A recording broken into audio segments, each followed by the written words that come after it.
Hello, hello, hello. Hello Philippines, hello world. Panibagong buhay, panibagong pag-asa. Ito po si Kalabs TV Vlog. Ang sa inyo'y bumabati. Charot. Good morning, good morning, good morning sa inyong lahat. Maaga akong nagising.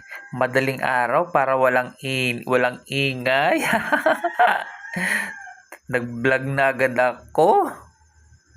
Alas 4 ng madaling araw. Kahapon ng umaga, nagulat na naman ako. Magkasunod na namatay si Kukok at si Kokak.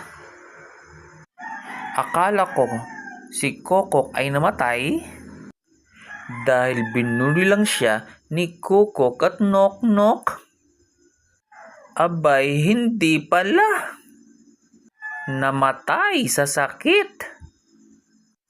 May sipon sila. Kaya nagkandamatay ang mga manok ko. Sobrang sad ko talaga. Hindi ako makakain kagabi. Imagine, ang laki na nila. Isa-isang iglap lang, nawala ng lahat sila. Si Kokak nung mamatay, inilibing. Pero si Nok-Nok, hindi. Kinain siya. Huhuhu.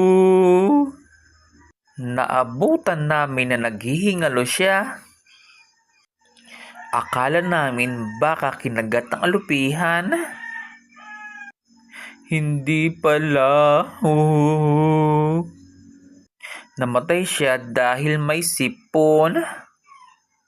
Ngayon, mag-isa na lamang si Kokok. Wala na siyang kasama. Ewan ko lang kung babawiin din siya sa akin. Si Nok-Nok nakita ko sa kusina. Putol-putol na. Inadobo siya. Bakit ganon? Parang masarap ang lasa. Bakit ganon? Parang maliit yata ang pagkakahiwa.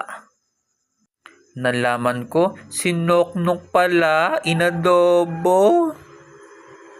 Diyos ko po, Rudy.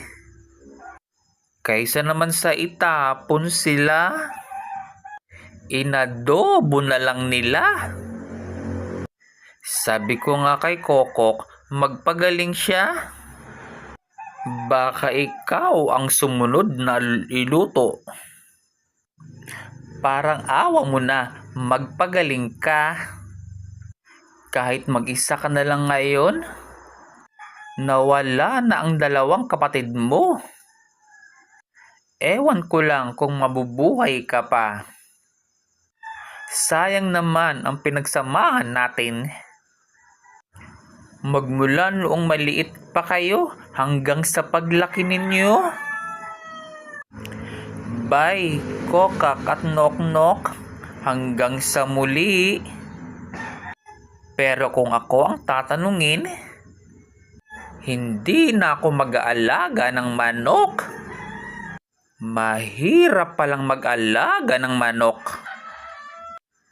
O siya, hanggang dito na lang. Kaya kayo mga kalabs, iwasan nyo ng mag-alaga ng manok. Sa kagaya kong napakahirap magmahal. Minahal mo na ang alaga mo tapos mawawala pa. Ito po si Kalabs TV Vlog at nagsasabing bye-bye.